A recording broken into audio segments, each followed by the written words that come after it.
Hello, fellow human light beings. This is Mahadeva, the Thunder Wizard. Welcome back to the channel.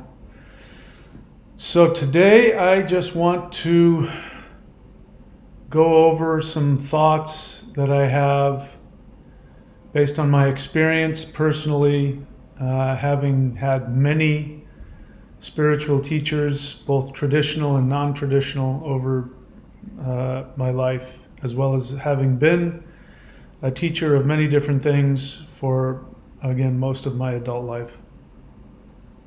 And so I want to talk to you about how teachers are going to change as we move into the new Earth in 5D.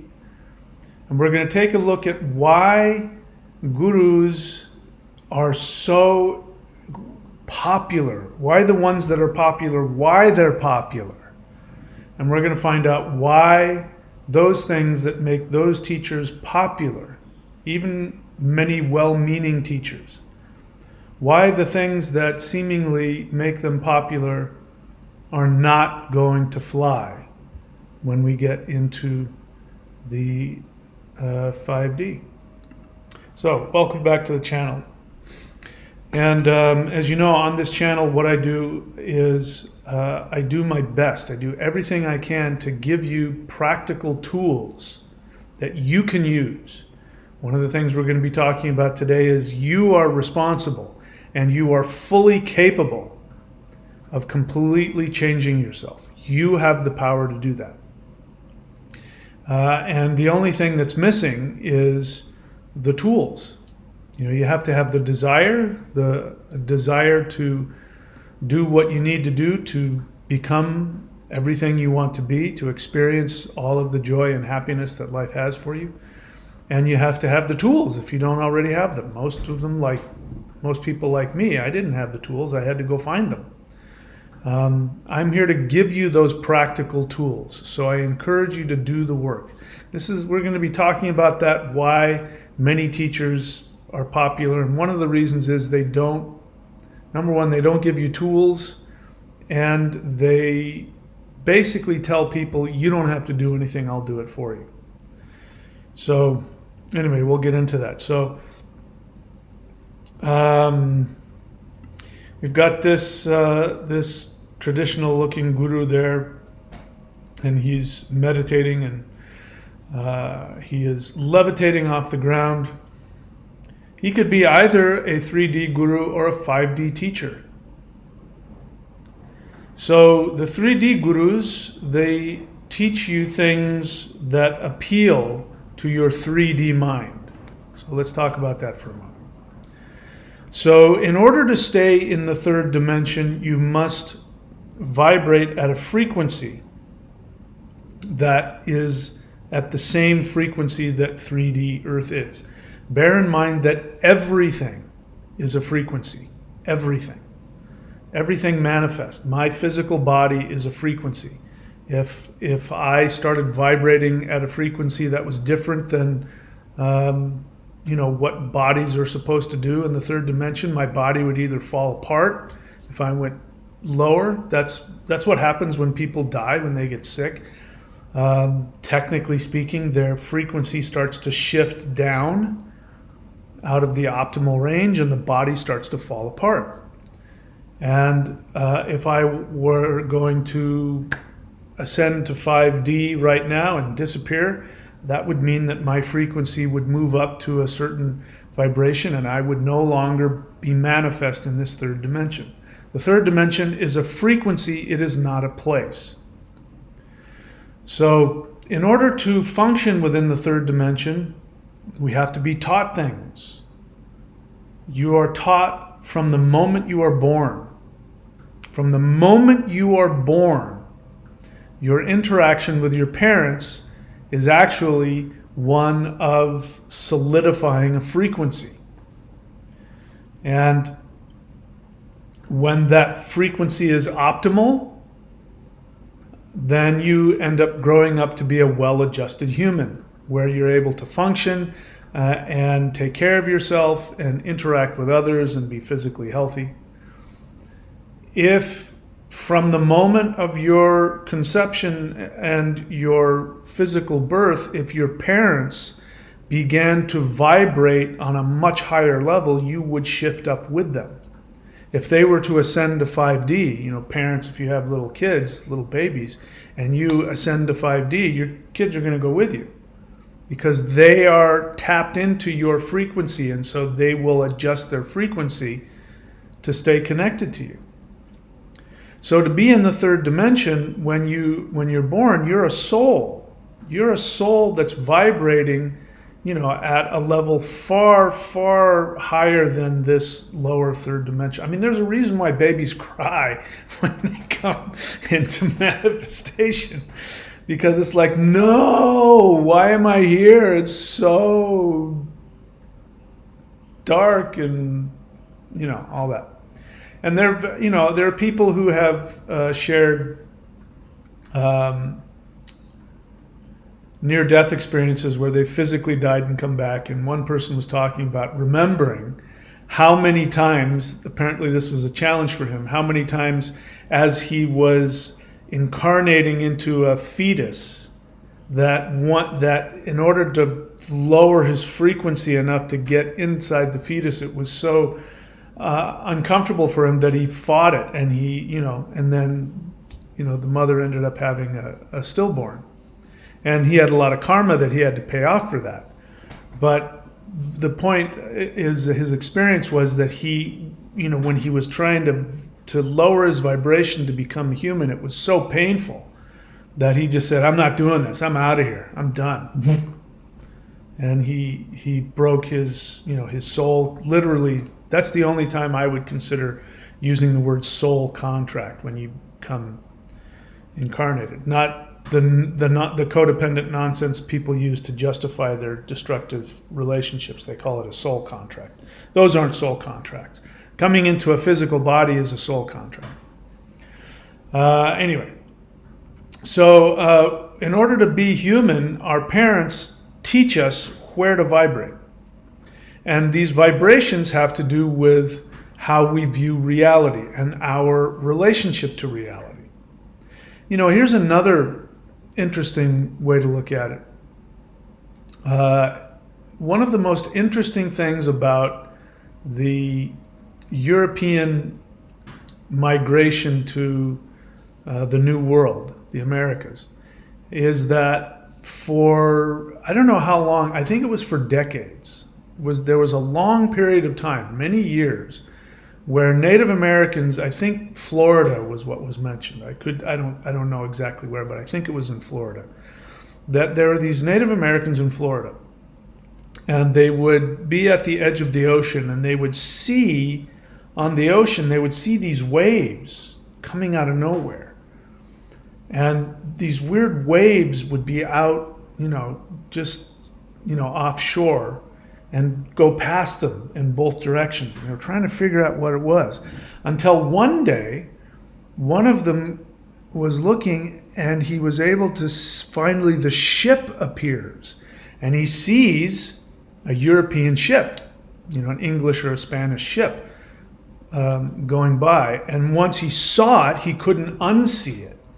And then he realized it wasn't just empty waves. There was a ship. This big giant thing was, you know, being pushed along by the wind and creating these waves in the ocean. And then he started showing people, look at the waves. No, look at it. There's a big ship. And then people started. And once everybody started seeing the ships, then they couldn't unsee it anymore. And well, you could make the argument that what has happened is that they had shifted their frequency into being able to connect with the European mindset, whatever that frequency was. I'm not trying to make a judgment for positive or negative. As I've said, reality, our reality, even within the third dimension, shifts very, you know, small degrees. You know, you're prosperous, you're poor. That's a slight shift in frequency. What causes that frequency shift is a whole other video. But anyway, I'm going off on a tangent again. But in order to be in the third dimension, you have to be taught. If your taught by very dysfunctional people, then you're taught to bring your frequency down to a very toxic level. This is another way to look at it. If you're miserable, if you're sick, physically sick, if you're emotionally challenged, if you're depressed, if you're angry, you're poor, you have bad relationships, all of those things is a frequency. And you choose to change your frequency for one reason, so that you can vibrate at the same level with the people whom you are trying to connect with. I'm going to repeat that. Your state of life, your happiness, your unhappiness, your poverty, your misery, your health, good health, bad health, this is a choice that you make to adjust your frequency in order to better connect with the people you are trying to connect with. I'm using my language very specifically. I didn't necessarily say that you're changing your frequency to connect with people you want to connect with, like you like them and you want to be with them. This is why you can complain about your family, your relationships. Why do I always attract, the wrong kind of men? Why do I only attract women who want me for money? That's because it's not that you like that. It's not that it feels good. It's that you make the decision to vibrate at that frequency because that is what is connecting you. So the desire to feel connected to a group is stronger than what you like and what you don't like, what you want and what you don't want, unless you choose differently. And what I teach on this channel, if you get up my book, The Shamanic Secret Commandment to a Perfect Life, which you can get here at michaelwilliamdenny.com, or you can just go to Amazon, Kindle, or Audible and get that book. What that book teaches you is how to choose the frequency that you want, not necessarily adjusting your frequency to connect with others. So in 5D, and everybody who gets to 5D is going to function on this level. 5D is a frequency where everybody in that frequency is seeking to fulfill the deepest desires of their soul. I want you to listen to that, because when I talk to you about, I'm going to be talking to you today, sharing with you something I heard, which I was kind of flabbergasted to hear from a very well-known spiritual teacher. You've all heard of him before. I'm not going to physically name him. I'll give you enough clues so you can go find the video and you'll know exactly who I'm talking about. I'm also going to talk a little bit about the law of attraction and how the law of attraction does this. And I'm putting both of these, this one particular very popular spiritual teacher and the law of attraction, and that in the 3D spiritual teaching category. And it's different from 5D. So spiritual teachers, including religions, that's the whole point of religion, by the way. The whole point of the big monotheist religions is about maintaining your frequency, a specific frequency of servitude, a specific frequency of being a slave, so that you can be controlled. The whole religion is based on creating a frequency where you will want to connect on that level so that you can be controlled. In the fifth dimension, nobody will seek any kind of control, be either controlling others or being controlled. In the fifth dimension, people will seek only to connect to their deepest soul desire and to fulfill that. So I'm going to leave it there. Let's just go ahead and take a look at some general things. We'll get into this list, but 3D gurus create a frequency of codependence. 5D teachers create or seek to encourage a frequency of individuation. So codependence is very misunderstood. Most people, even if you ask people in the mental health field, what is codependence? They're going to say something along the lines of, codependence is needing to be with other people, being clingy and lonely and not being able to live alone. And that is absolutely 100% false. That is not what codependence is. There are people who are complete, total hermits because they're chronically codependent, as well as people, obviously, who seek after others and need to be with other people for the same reason. They look completely opposite. And many codependent people will say, I'm not codependent, I don't need anybody. And I'll go, and that's why you're a codependent, because of what you just said. So codependence is getting your sense of value, your sense of worth, your feeling of lovability from something outside of you. And again, the person who lives alone and refuses to connect with other people from a codependent perspective, what they will say, they'll say something along the lines of, you can't trust anybody, people are evil, people are bad, or, whatever, it is. I don't need anybody. Well, having you believe that they are self-dependent is what they need. They need for you to have a certain opinion of them. So they say, I don't need anybody. And that's so that you'll believe that they don't need anybody. The truth is, they're desperately lonely. They just don't believe that they're lovable enough. So they don't put themselves out there and take the risk of being accepted or rejected. If you're individuated, then you are able to take risks and reach out to people. And if they reject you, you're able to tolerate that. You're able to still love yourself and be connected to yourself and say, well, that's their loss. I'm a great person. Too bad for them. I know who I am. I'm happy when I'm with somebody, and I'm happy when I'm alone. I'm happy in both of those stages. It's okay to be individuated and want to connect with somebody, want to have a relationship, but you're not willing and so desperate that you'll just take anybody that comes along. So codependence is getting your worth and your value based on anything outside of you, which includes other people's opinions of you. And codependent people are willing to change themselves, their behavior, their actions, in the hopes that they will be perceived by others in a way where they will get love and attention and approval.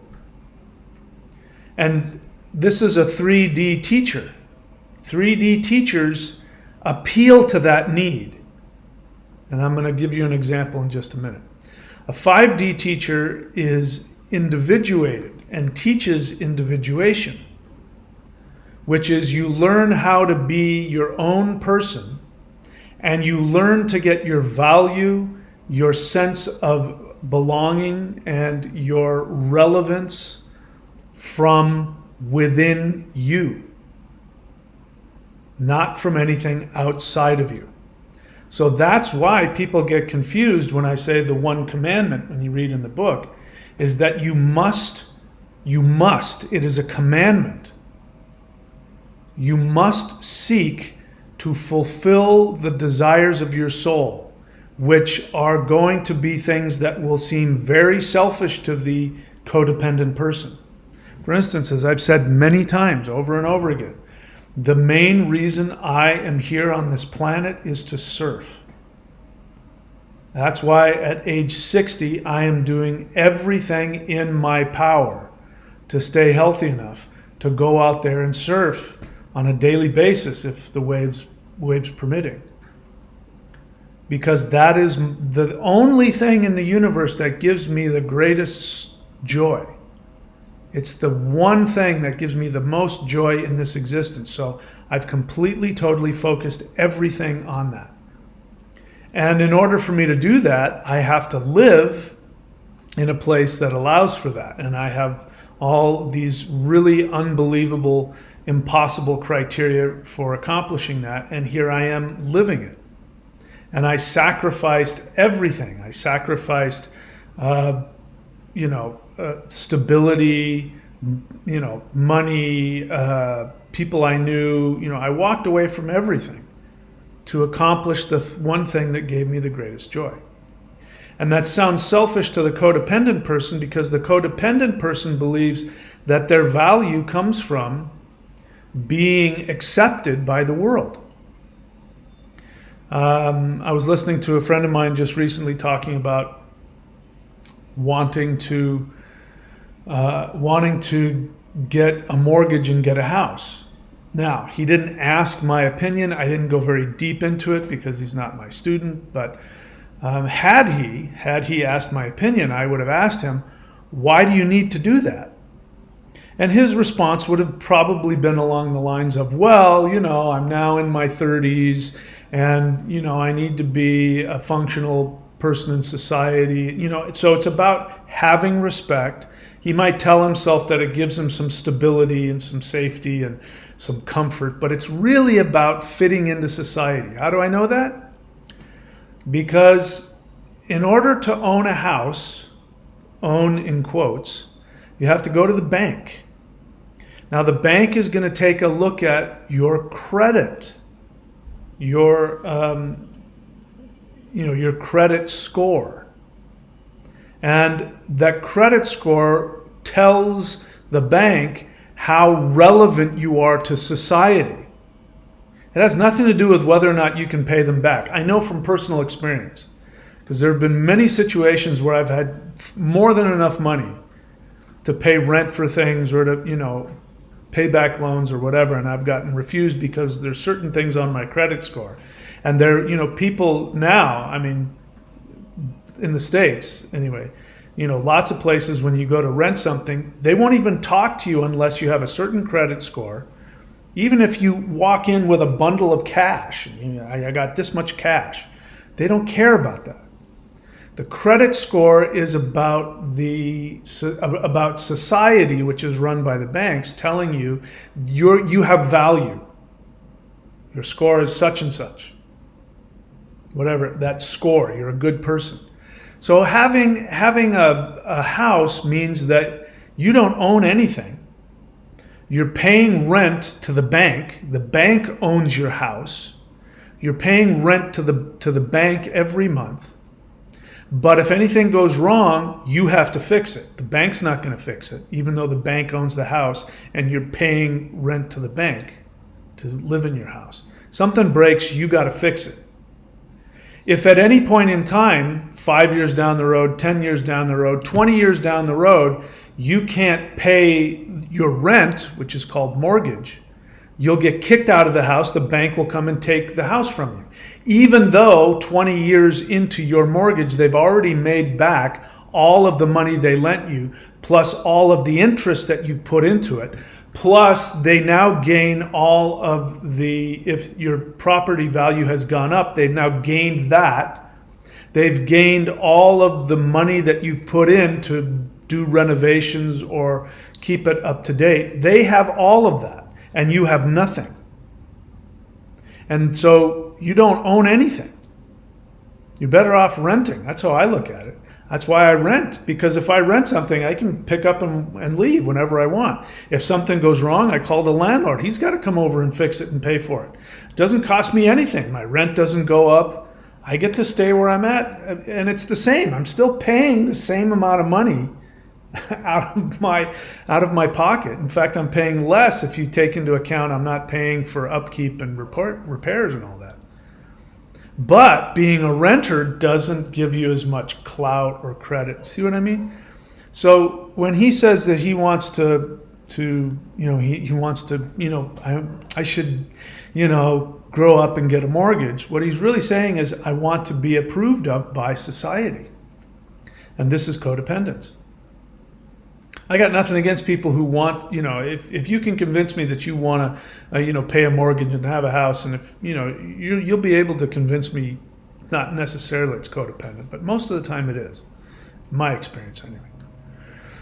Anyway, I'm just going to get right into the quote here. This is from a teacher who, as I said, you will all know who he was if I mentioned his name. I'm not going to, for obvious reasons, because, last time I came after Zohar the Magnificent, who we're going to talk about, who's a very famous teacher in the law of attraction scenario, who claims to channel numerous aliens under one biblical name. I came at her specifically, and I showed what she had said, and I came at why I didn't like it, and she had my channel shut down a couple of times for doing it. So I'm not going to mention any names, but you'll know who this is. So this very famous teacher, I don't have anything personally against. I am a pretty good judge of character. And from what I can tell, he seems like a pretty good guy. I don't get the sense that he, causes any real problems. He's not abusive. I don't see him as a typical cult leader, although I think there's some cultish things. He allows people to look upon him as a cult leader. He allows people to look upon him as being enlightened and superhuman. And that's unfortunate that he allows that. He doesn't say that, and he doesn't present himself that way, but he allows people to treat him that way, and that's a problem for me personally. But I don't see him that way. I like a lot of what he says, but it's very superficial and very general most of the time.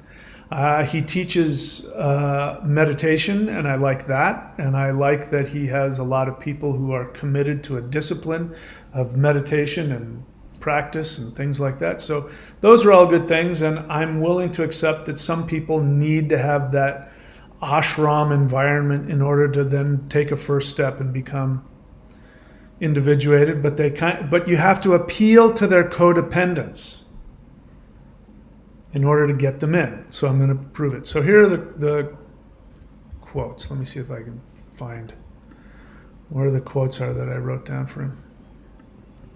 So he has a video which is called, what is it called? You can go look it up. It's a video that says, "Get a big like," in quotes, "from the universe." And I think he's trying to, it's an appeal to people wanting to get likes on Facebook. I think that's what's happening. He's trying to tap into that meme. So here's some things that he says. He says, it's not what you like. The question is, does everything like you? Now, to be fair, when you watch the whole video, he basically makes the argument, and he's mixing his metaphors, and he's not using words very, very well. And I think part of that is what 3D gurus do is they talk in ways that sound deep and meaningful, but when you try and pick apart what they actually said, they haven't really said anything. So lots of times they'll say multiple things at the same time. They're very good at finding ways of stimulating your fears, your insecurity, and then from that state of fear and insecurity, they can then sort of talk you into some pseudo-spiritual state. You walk away thinking you've learned anything, but if somebody were to sit down and ask you, you wouldn't really be able to put it into words. And that, again, is a 3D vibration, being in a state of confusion, really not knowing who you are, really not knowing your place in the world, really not knowing how you're perceived, always feeling a little less than, feeling a little guilty, feeling a little unwanted. That is very third dimensional, and that keeps people in religions. You give them enough love, you give them enough feeling of belonging, but you keep enough guilt in there so that they're always a little off center. Christianity is a perfect example. I mean, it's built into the religion. The first thing that a Christian says when they want to convert you is they said, did you know that God loves you? Well, people want to be loved by the supposed supreme being, so they, oh yeah, I want to be loved. So that hooks you in, the idea of unconditional love. God loves everybody. Oh, that means me. God loves you no matter how poor, stupid, pathetic, no matter how sinful you are. Oh, well, good, that takes the pressure off. That's me. I want to be loved. And then they go on to tell you that you're a sinner. And that you have, and you know, the word sin means missing the mark. Meaning you could be just, you know, a fraction of an inch away from being perfect, but just that little bit off, you're off. And God the Father, Jehovah, says, you know, I'm perfect and I cannot tolerate imperfection. So because you aren't perfect, you're a sinner. And it doesn't matter what the level of sin is. You know, you're a mass murderer, or, you know, you didn't trim all the hairs on your beard perfectly. I mean, that they're both sins. You had a doubt for half a second about whether or not Jehovah existed. Now you're a sinner. You deserve to go to hell. You deserve to be punished. I'm not making this up. This is stuff I was taught as a Christian. So any of you out there that want to do this pseudo-Christian thing where, you know, you're doing the, you know, you want to say, no, the real religion, you know, what the real Jesus said, it's all nonsense. This is the core of all Abrahamic religions, is that God is perfect and you're not. And so any talk of love is this codependent, actually narcissistically abusive love that says, even though you're less than what I require you to be, I'm going to love you anyway. Jesus comes along and says, hey, Dad, let me pay the price for them. And Dad says, all right, they deserve to be ruthlessly murdered, so I'm going to murder you, and then I'm going to take your blood and smear it all over them so that when I look at them, I only see your blood. I'm not making this up. Go to church. They will talk like this.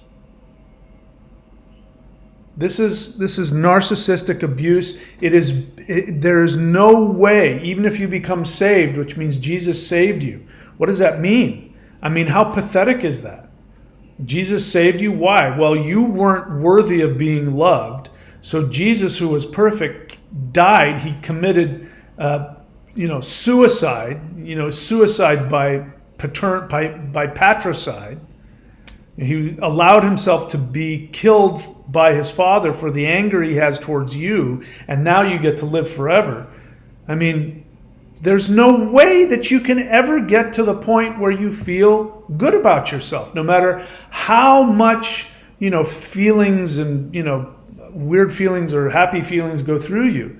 You'll always know that you deserve death. And if it wasn't for the fact that this extremely narcissistic, codependent guy named Jesus sacrificed himself on your behalf and then threw the guilt at you, you wouldn't stay. Christians, I've never heard any other religion do this, but I remember in Christianity, I can remember people saying, God is such a good God. I just know that I know that I know that I know that God is a good God. And they think they're sounding spiritual when they perseverate. It's actually like, in psychological world, perseveration is something's wrong. When somebody perseverates. I just know that I know that I know that I know that Jesus is Lord and that our God is a good God and he truly exists. That's the sign that something's really wrong with you. That you're in a state of trauma. That you've been traumatized. And you're trying to convince yourself of something that you know isn't true. I've never heard any other religion do that. I've only heard Christians do that. But all religion does this. It creates a codependent state where you're never enough and you never will be good enough. And even if you're, heaped with love and acceptance and approval, it's even though you're not worthy, I still love you. You never get past that. So when somebody even this guy, this person who's remaining nameless, even when he's seemingly talking about how to give you a state of peace of mind, he's putting in there this codependent need for you to get approval from something outside of you. And as I said, he goes on later, to his credit, he goes on later to point out the difference between judgment. He then takes the word like, and says it's not what, if you like this and you don't like that, you're going to be miserable. And that's a truth, which is, if you're constantly judging the world externally instead of trying to connect with it and connect yourself to things, then you're going to be miserable. But now what he's done is he's conflated these two things so that you think going after what you like is not the point. It's going to make you unhappy. What you should do is try and get other things to like you. So he says it's not what you like, but does everything like you. He says, can you make yourself into someone that everything likes? And he goes on to talk about having the earth like you. Can you turn yourself into a person that the earth will like?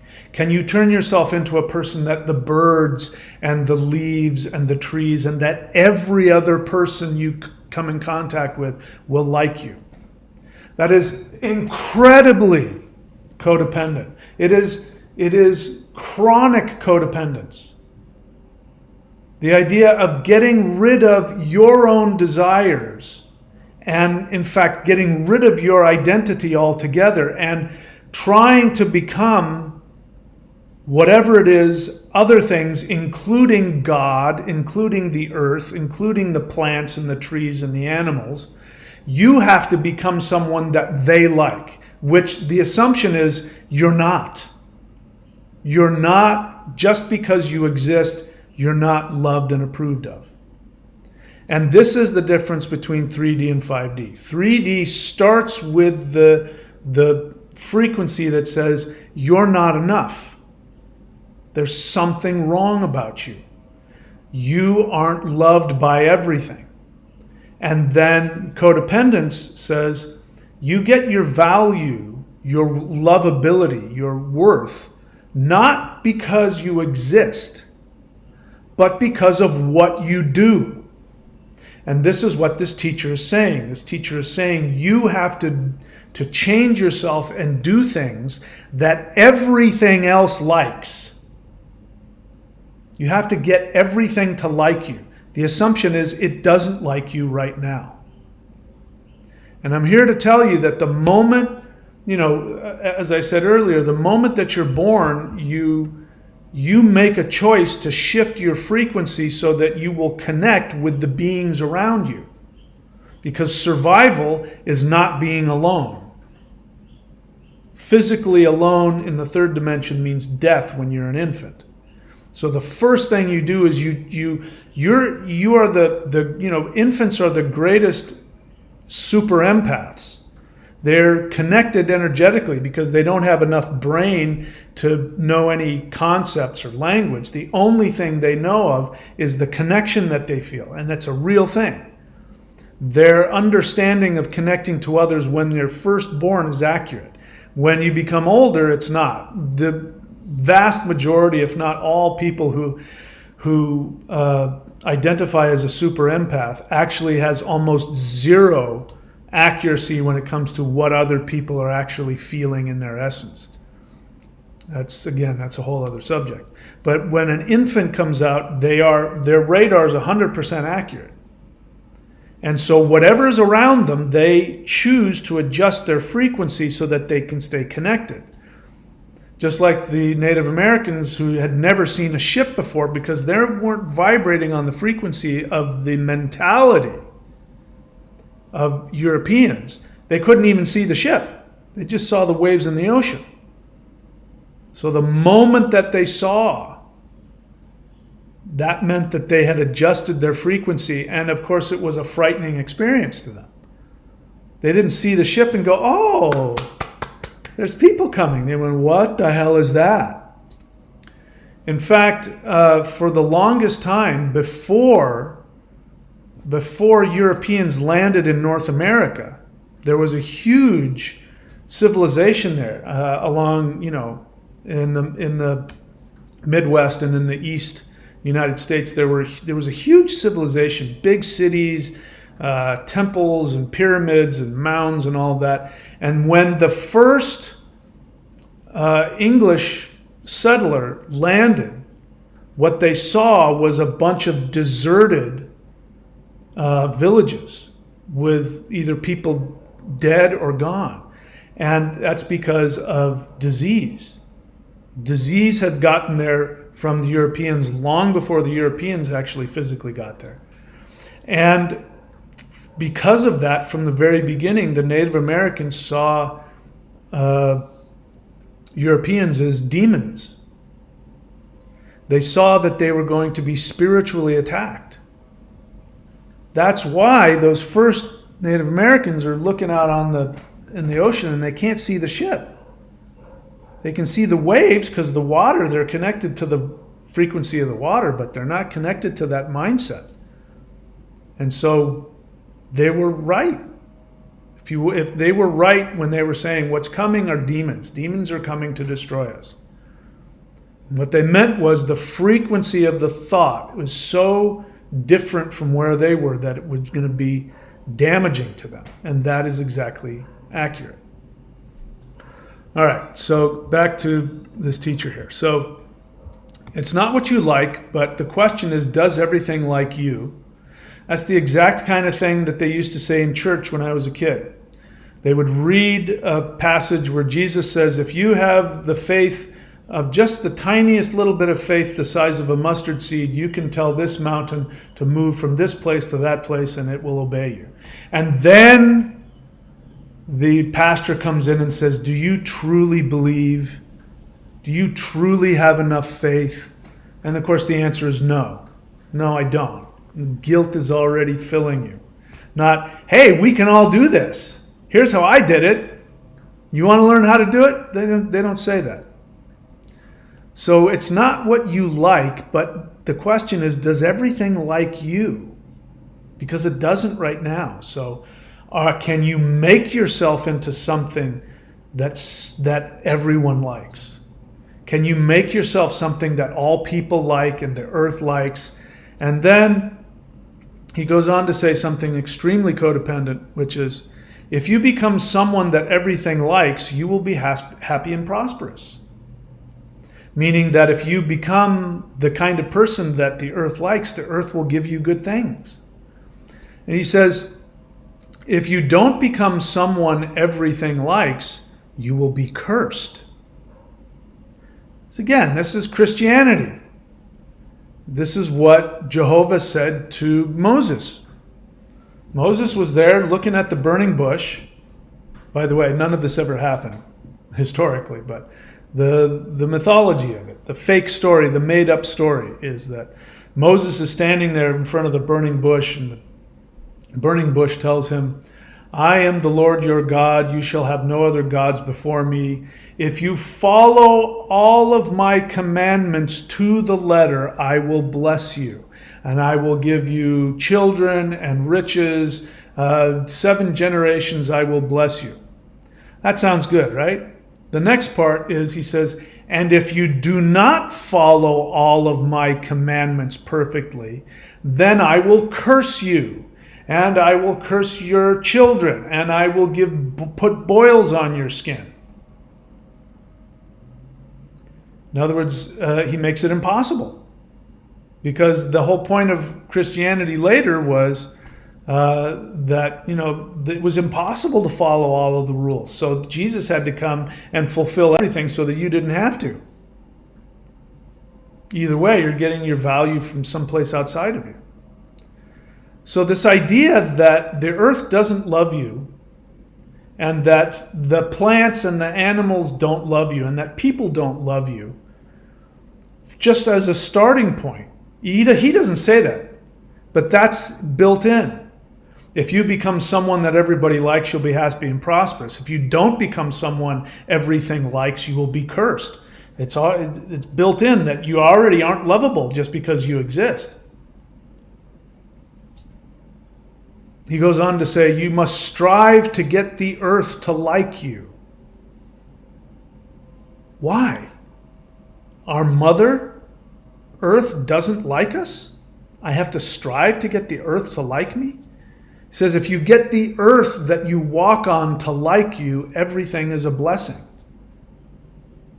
So that means that you don't. That means that right now you're walking on the earth and you're just like, the earth is like, stop walking on me. Knock it off. You're not good enough. If the earth doesn't like you, you will be cursed. He goes on to say, going after things in your life become curses. He says, what you strive for becomes a curse. Now again, he's conflating things. He's saying partial truths and partial untruth. The truth is, codependently, if you seek your happiness from things outside of you, like money, homes, relationships, you will be miserable. That is true. But he doesn't get specific and say that you should strive for the things that your soul wants. And the takeaway from that, which I got, was he doesn't say, because the other thing about it is he doesn't say what you have to do to become someone that everything likes. He doesn't get specific. So all he does is he throws in the doubt and keeps the doubt in there and then talks around it. And it sounds good because the message is, you should become nothing. That's partially true as well.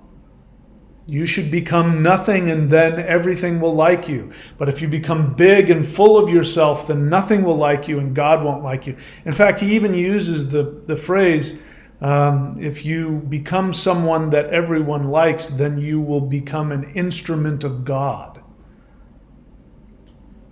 And this is somebody who's not a Christian. I don't even know why he uses that word God. So I hear nothing but codependence. I hear a very powerful, convoluted, conflated message, which on the one hand seems to give you this peacefulness and the desire that everybody wants, because everybody wants to be loved and to be liked. Everybody wants the earth to love you and wants God to love you. Everybody has that desire within them. He seems to give people that, while at the same time doing what would be necessary in order to create an ashram or a religion or a big following, which is to, at the same time, tell you the underlying truth of that is that you're not enough. Things don't like you. The earth doesn't like you. You have to change, and you have to stop being so full of yourself. You have to be small and unobtrusive, and you have to be nothing and empty. And in other words, you have to be, join the ashram and be one of my students and live here and give us all of your money. I don't know that he does that or doesn't do that. I don't know anything about his finances. But I was so turned off by that because it's so destructive. But it is a perfect three-dimensional teaching. If you want to keep somebody attached to you, and if you want somebody to have just enough spirituality where they learn to get rid of some of the, overt things, while at the same time holding on to their inner codependence, this is the perfect way to do it. Looks good on the outside. People feel good because it's, there's a, what's the word? I'm trying to remember the psychological word for it. Trauma bonding. Trauma bonding is, it's a cycle that happens between narcissists and codependents.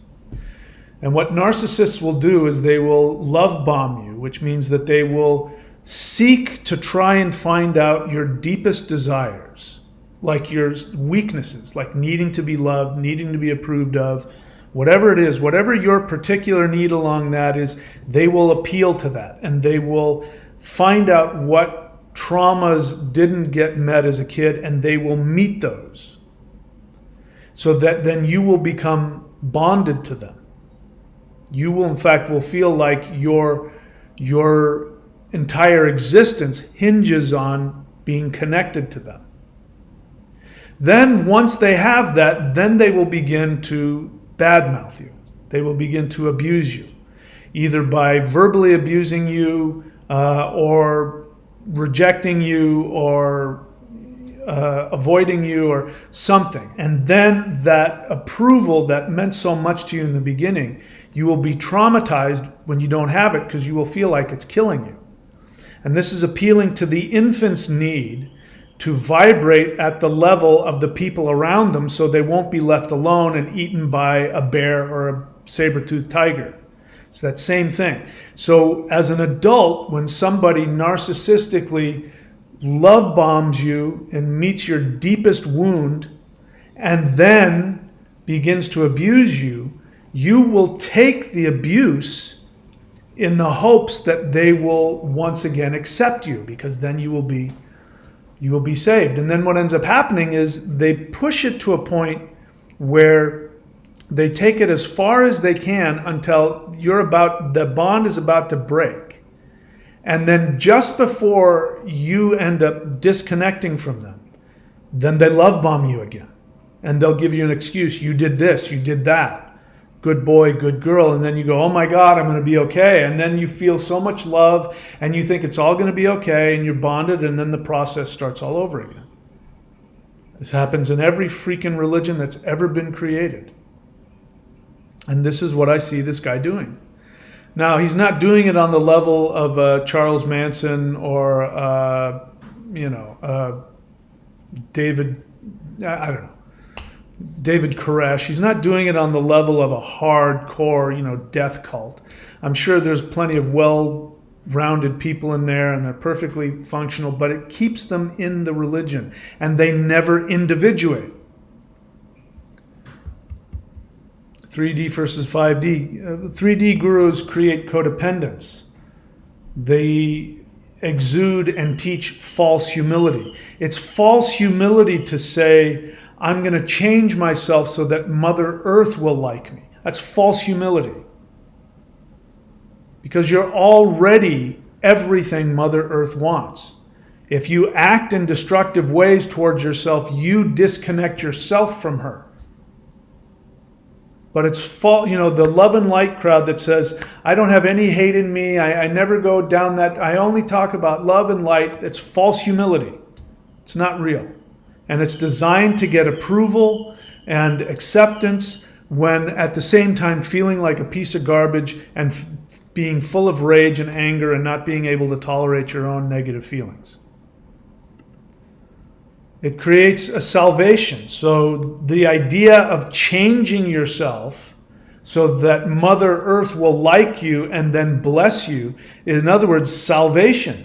It's the same thing as accepting Jesus and having God love you. You're having to do something to get somebody's approval. You're having to change yourself, become something you're not in order to have somebody like you. It's just like salvation. Self-denial. Denying your desires. For him to say, what you strive after is what becomes a curse. Partially true and partially false. If you strive after things that aren't you, things outside of you, you'll be miserable. If you strive after the things that come from within your soul, like for me to strive to do everything in my power to surf and make myself blissfully happy. I'm surrounded by surfboards in my house. It's everything that I live for. And it is what my soul wants more than anything else. And I'm completely, totally devoted to giving myself all of the fulfillment I can possibly stand. I'll do everything and anything to be completely self-fulfilled. Now, that sounds a lot like what he's saying. Striving after things, what you aspire for, these will cause you damage. And then again, he conflates it when he says, your house, but he's not defining what he's talking about enough. He's being general enough to give the experience of spirituality, talking partial truths, and at the same time making you feel like a piece of crap and you need to sit around and listen to him. And maybe if you listen to him long enough, you'll finally get what he's talking about, and then you'll have that awakening. But in the meantime, I'm going to give you my money and live in your ashram and blah, blah, blah, blah, blah. Again, I don't think he's necessarily a cult leader, but it sure kind of smacks of it. Low level anyway. Everybody's learning. He's probably doing his best, so I'm not trying to paint him with a black and white brush here. So what I teach is that the most important thing is that you must give yourself everything you truly like. When he says going after what you like is going to cause you problems, I don't say that. You should know what you like. You should know what your soul wants, and you should give your soul everything it wants and everything it likes. It's your spiritual responsibility to do that.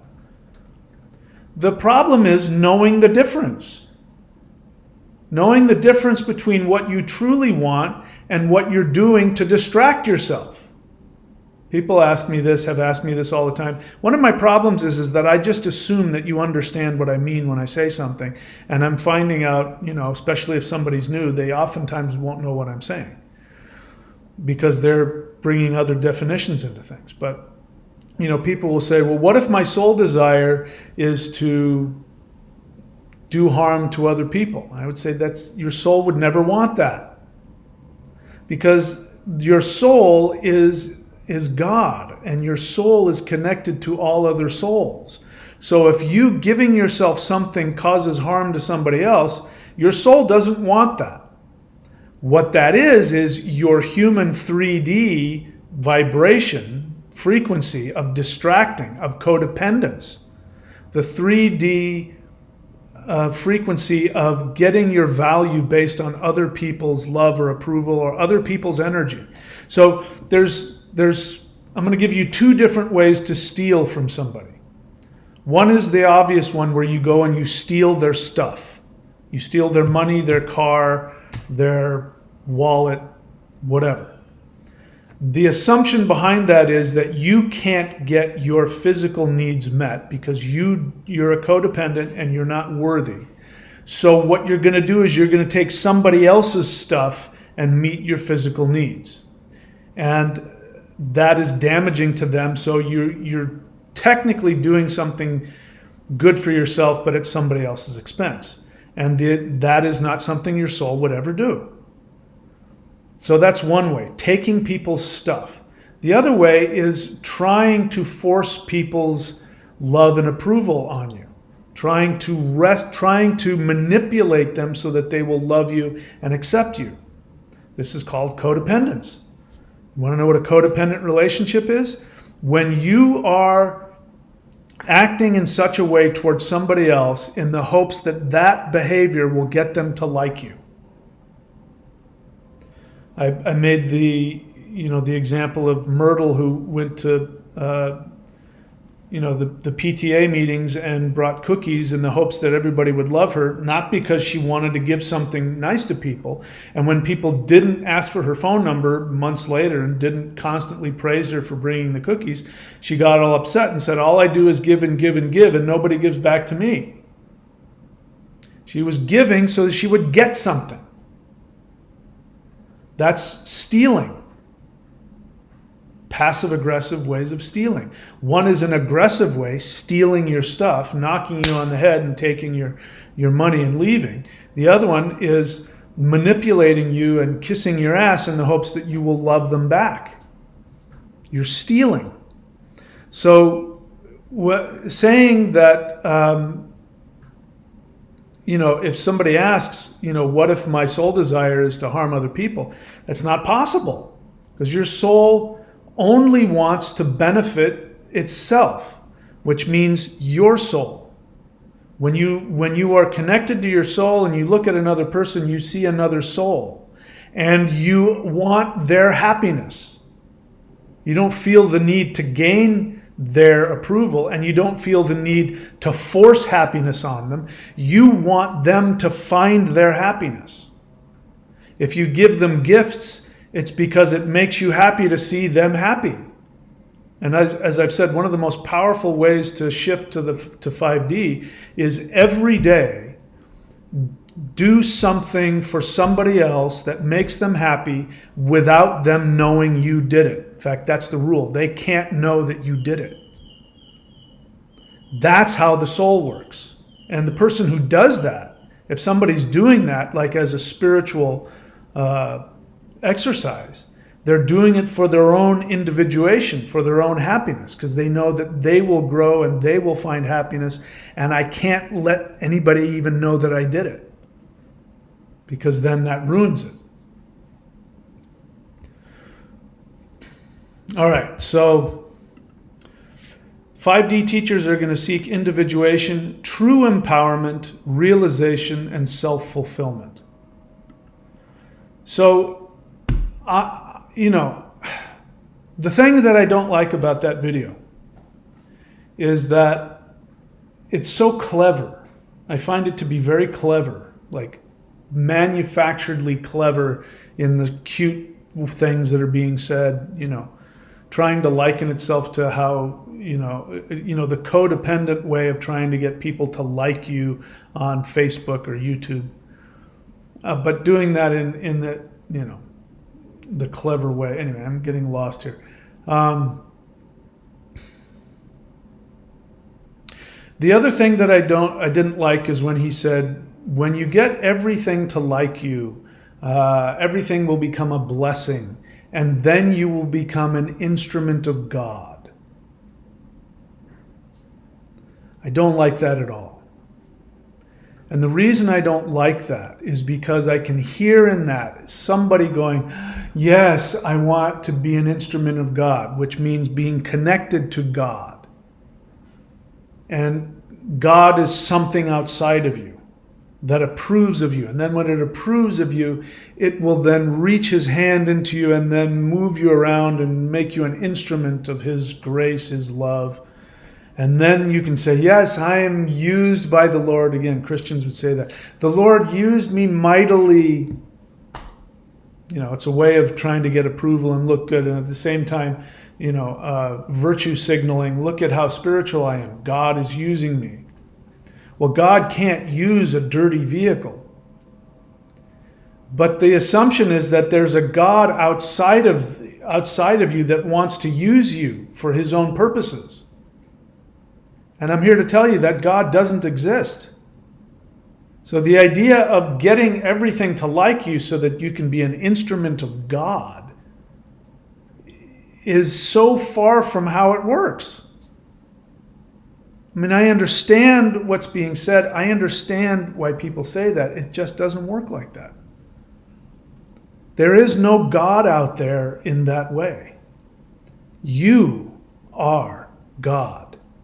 You, your soul, not that human part of you, the codependent part of you that steals and manipulates and feels unworthy and seeks approval and gets attached to physical 3D things and becomes miserable. That part of you is not God. That's just your avatar program that you conflate with your soul.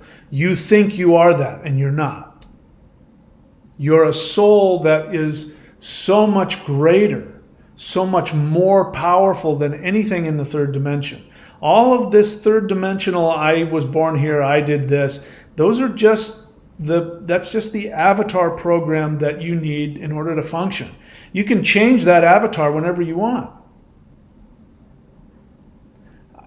You know, I mean this as literally as I could say it. It's going to sound like I'm, you know, just being symbolic, but I mean it literally. Every single person listening to me could become, at any given time, the most powerful deity that's ever existed. You want to become Shiva? You want to become Lakshmi? You want to become Thor, Freya, Frigga, you know, Hera, Kuan Yin? You want to become the most powerful deity. Imagine the most powerful deity that you read about. You can choose to become that deity at any given time. There's nothing preventing you. But you have to change your avatar. You have to decide to be a different person. Every time that you operate from your lower frequency, which is victim mentality, which is another way of saying codependence, anytime you feel attacked, limited, abused, anytime you're filled with anger over somebody who didn't do what you wanted, which is what anger is, even if it's a big deal, even if somebody comes in and blows your house up and steals your wife and kills your dog, you'll be very angry. But you'll be angry because they didn't do what you wanted. Just was it yesterday? Yesterday I was out surfing and I was just in my state of bliss. And I'm walking back through the rainforest. It's about like a half-mile walk, and I'm tired, and I've been in the sun, and I think about how beautiful the empty stretch of the beach and, tropical blah, blah, blah. And I'm walking through the rainforest back to my car. And this guy comes up behind me, and it was a really hot day, and I had on my shorty long john wetsuit, which is a wetsuit that comes over and goes down to about the knees. And I wear that not for warmth, but so that I don't get rashes from the wax chafing me and all that. So I had that, and I was wearing that, and I was carrying my board, and he walks up behind me, and he goes, I hear him walking up behind me, and I'm in such a great mood that I'm ready to turn around and say, hey, what's up? How are you? I'm totally ready for that interaction, because that's what usually happens, every time somebody comes past you, because it's such a beautiful place. And this guy comes walking up behind me and he goes, oh my God, you must be burning up wearing that wetsuit. And I didn't respond. And then as he's walking away, he turns to, I mean, really, it's because it's so hot. You must be so hot in that. And I went back to what I knew how to do. As a kid growing up, I got hassled by other surfers all the time as a little kid. So I learned to constantly be on my guard and learn how to give people the stink eye and, you talking to me crap, and I wanted to go there. And I just wanted to, I wanted to play that part. And as I was acknowledging that was coming up, and I went, wow, I was so happy. And now I'm not. And it's only because this guy is saying this idiotic nonsense about how, what an idiot, the feeling behind it is what an idiot you are that you're wearing that wetsuit and the weather's so hot, right? And so I'm in that space of like, my God, I really wanted to go and tell him off or, whatever.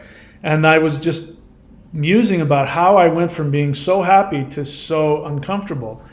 And first I went down the path of ego, like, well, that's my ego talking. And I want you to listen to this if you do this to yourself. Because that's my ego talking and I have the right to wear whatever I want. And then I went, wait a minute, that's not what this is about. And then I got real honest and I said, my feelings were hurt. I was feeling really good and connected, and I was prepared to be happy and friendly with another human being, and he attacked me. Didn't matter what he was attacking me about. He attacked me over something, and it hurt. It was hurtful because I wanted to connect with another human. And those feelings of love that I was having, love for him and love for everything I was surrounded by, just went away because he wasn't nice to me. He was mean to me. And that's all it was. He was just mean. I mean, I can't get in his head. Who knows, we could go on and on, but to be so disconnected from other people to that degree that the first thing that you barf out of your mouth is some, judgment about what somebody's wearing, and the weather and all that. And I realized find that codependent part of your avatar. I'm the most loving person, I'm the toughest person, I'm the richest person, I'm the poorest person, I'm the selfless one in the flowing robes, and I've changed myself so that everything and everybody likes me, or I'm above it all, I don't need any of that, I'm an atheist and I work on Wall Street and I'm not any of that nonsense. It's all an avatar. It's a chosen vibration the intention behind it is to be accepted by something outside of you. In 5D, we are going to individuate.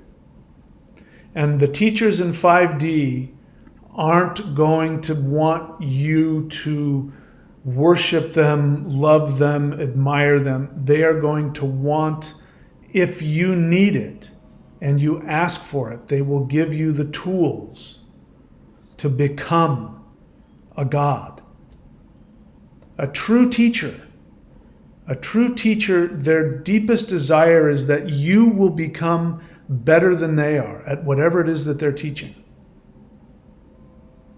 I mean, I have no ego when it comes to people taking the things that I've taught and teaching it.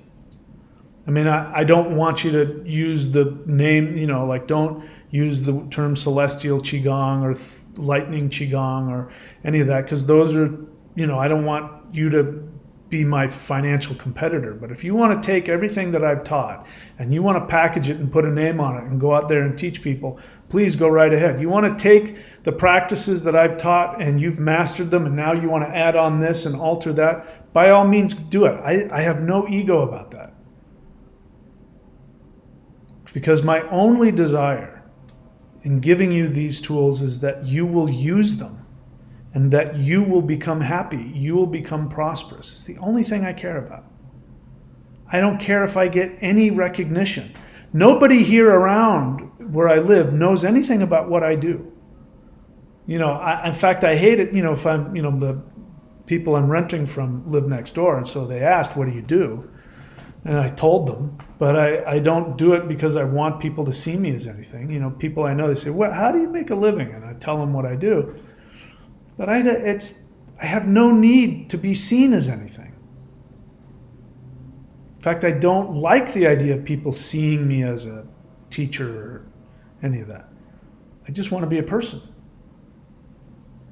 So you want to go looking for those teachers that want to give you the tools.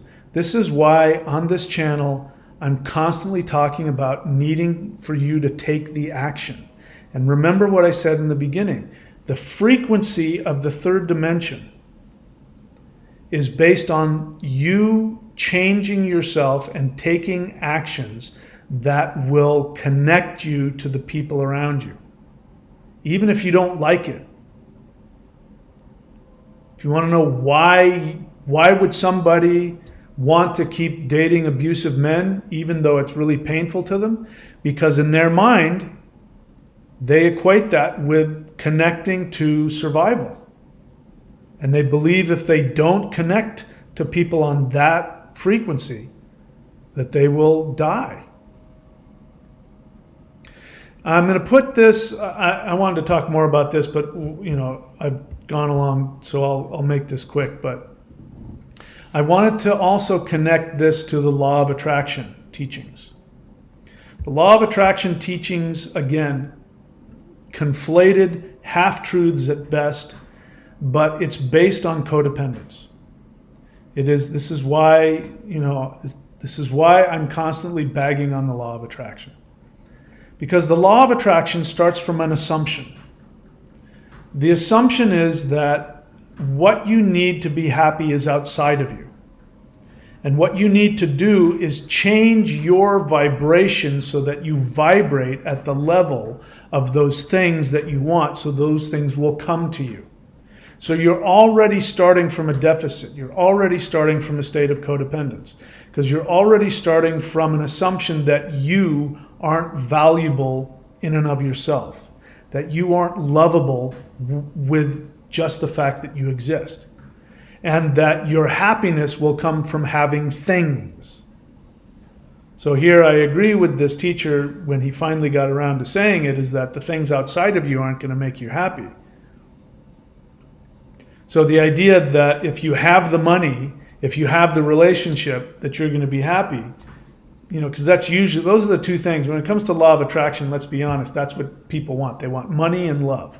Otherwise they wouldn't go to law of attraction seminars.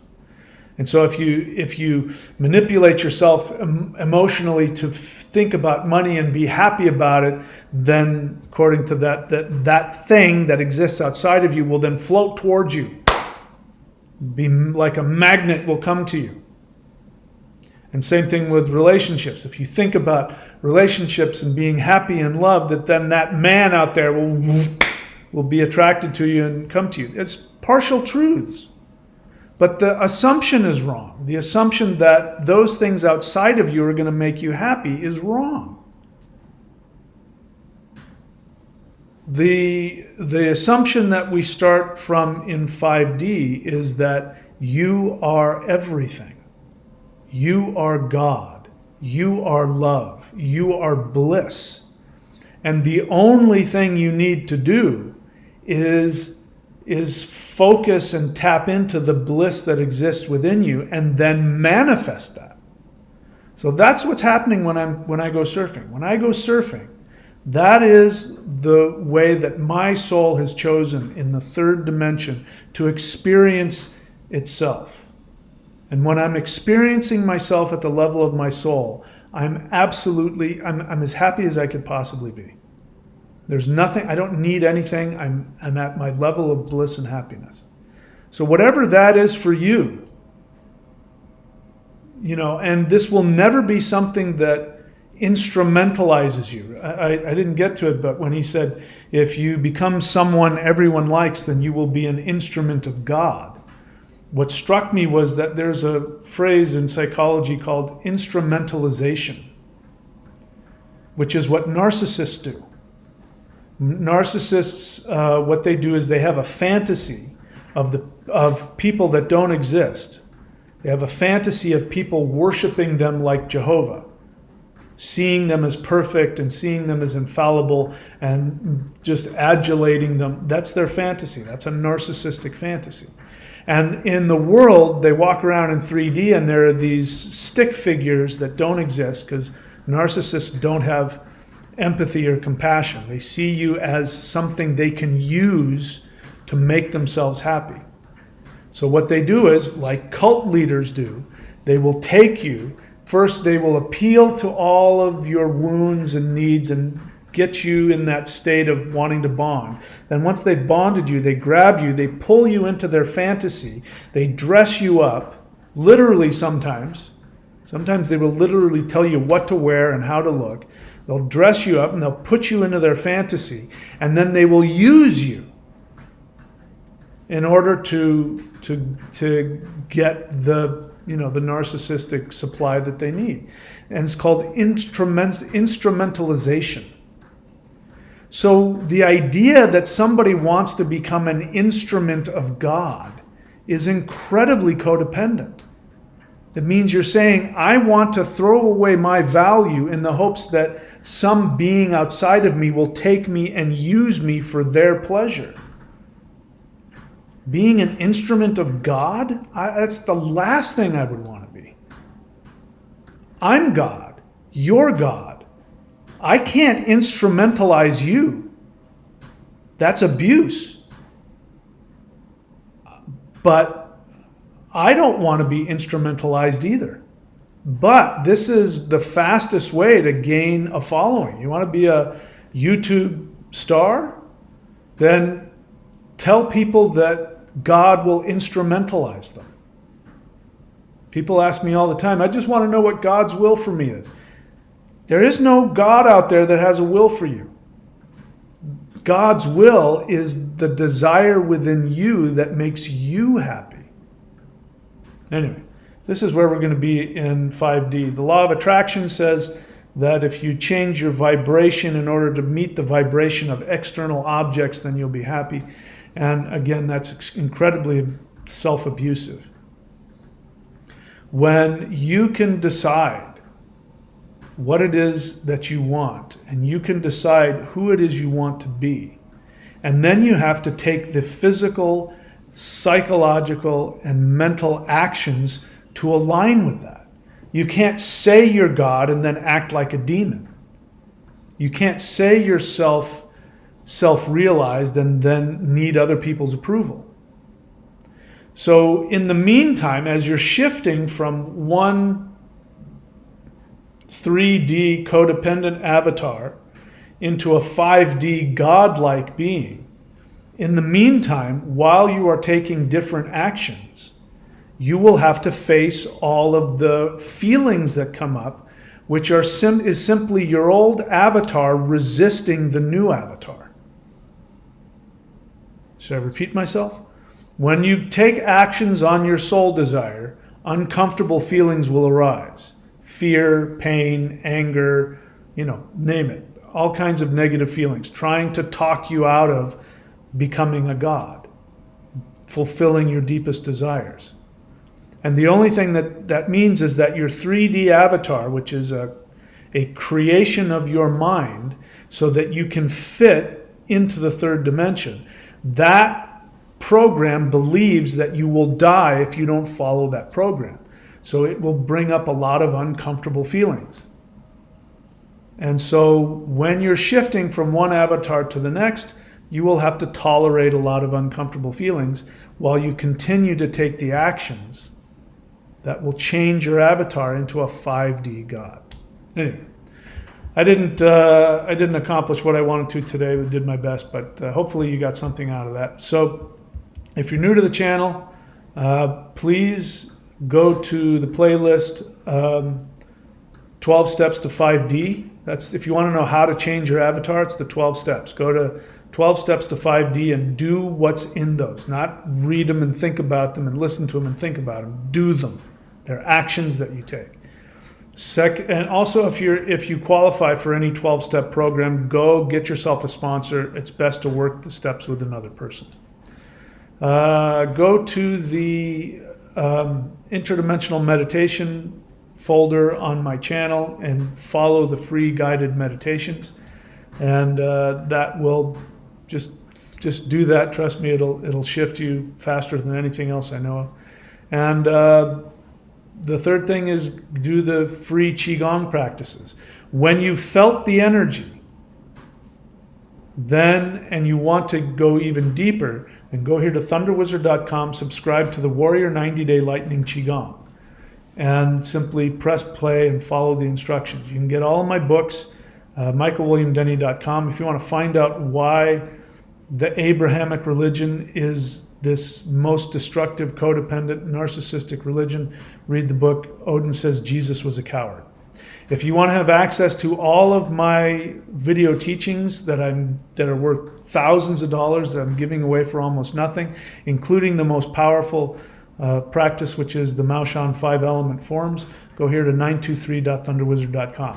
If you have a question, you don't want to become an apprentice, by the way, you can go to thunderwizard.com and subscribe as an apprentice. You can talk with me once a month personally, or as much as 4 times a month personally. Go to thunderwizard.com and subscribe to whatever apprenticeship level you want. You don't want to do that? You can get a one-off session with me. Go to career, career.thunderwizard.com, scroll to the bottom, purchase a session with me. I can help you find your true soul desire within an hour. You have to take action to accomplish it, but I can help you find it. But if you don't want to do that, you want to ask me a question and you want me to make a video of your question, go here to askmike.thunderwizard.com and follow the instructions there. All right, that's it. I'm happy to take questions if there are any. Don't get your feelings hurt if I don't tell you what you want to hear, because again, I'm not one of those teachers that needs you to like me. I'm here to tell you the truth. And if you can hear what I have to say and practice it, you'll find out whether or not it works for you. But yeah, I'm not here to kiss your behind, and I'm not here to devalue you. I'm not here to devalue you. I'm here to help you find the value within you. But that means sometimes telling you some truths you might not want to hear. All right, so it looks like we're getting hit with some solar radiation. Thundra says there's some northern lights, so that's a good thing. That means that, every time we get hit with that solar radiation, it means we're shifting up. That would explain why I have a little bit of a headache. Angela, honest feeling. I'm so happy that I got your book, The Shamanic Secret Commandment to a Perfect Life. It is an eye-opener. Good. I'm glad that you like that. Angela says, honest feeling. As a former people pleaser, the book empowered me as I realized how I have been devaluing myself all these years. It wasn't fun, but I had to make a list of how toxic and narcissistic I have been as a person. See, that's the strange thing about it. narcissists, full-blown narcissists, are abusers, and they know it. They're consciously abusing people. The other end of the spectrum is the codependent, the victim. Now, the victim believes they are being victimized and doesn't realize how narcissistic and abusive they are. And so it's really great to hear that. She understands that people-pleasing is actually a very toxic and narcissistic way to live. And it's very damaging to the people that you're trying to please. So I'm happy to hear that. And you know, there's nothing I've teached and talked about that I myself haven't gone through. So, Philip Church is being cute. Everyone already loves me, whether they admit it or not. I'm not saying that your actions don't, you know, result in people's feelings for you. In fact, I never said that. So let's be clear. I never said that everyone loves you. What I said is that the only thing that you need to be lovable is to operate from your soul. Not everybody operates from their soul. So I'm not saying that everybody already loves you. That's not what I'm saying. In fact, I wanted to point that out. I didn't get to it, but since you pointed out, the idea of when he says, can you make yourself into someone that everything likes? If you can become someone that everyone likes, that is again, that's extreme codependence, but that is not, it's not desirable in the third dimension. I'm not saying that's not, I mean, if you are following your soul and everybody around you loves you, great. I'm not saying that's an impossibility. Teach you the truth. I'm guaranteed to piss a lot of people off. And so I'm not at all saying that you should seek to have other people love you. I mean, you shouldn't seek to have everybody love you. That's not going to happen. The question is whether or not, you know, people are disliking you because you're an abuser and a pain in the ass and you're being, you know, destructive. A lot of people think they're being wonderful and they're actually incredibly destructive. But when you are operating truly from the vibration of your soul, you are going to be challenging for other people. I mean, somebody actually said this verbatim and said, you know, when it was pointed out that I've never done or said anything to this person that, you know, said how horrible I was and how much they hated me. And when pressed on it, they said, I just don't like your frequency. And that was the most accurate thing, because it's true. As somebody who's doing the work that I'm doing and working with the beings that I'm working and speaking the truth to people, people are going to feel their lower frequency next to my higher frequency, and it's going to make them extremely uncomfortable. So you don't want everybody to love you, or you shouldn't seek to have everybody to love you. People are going to react however they're going to react. But it's very likely that if you operate from your soul, that there's going to be some people that won't feel comfortable around you. Anyway, so there you go. But that's a whole other subject, and that's best. By the way, that's not something you should figure out on your own. You should do that with a mentor that you trust and or other people that you trust, because they'll be the ones that tell you, no, people don't like you because you're a jerk. Or they'll say, no, people don't like you because you're vibrating at a level that, you know, that is dangerous to their narcissism, and so they don't like that. Anyway, I'm done. I'm getting a headache, so I'm done. Thank you guys for showing up. I love you all, and I wish you all the best. Take advantage of all the tools, both the subscriptions and the other teachings packages available, as well as the free stuff on the channel.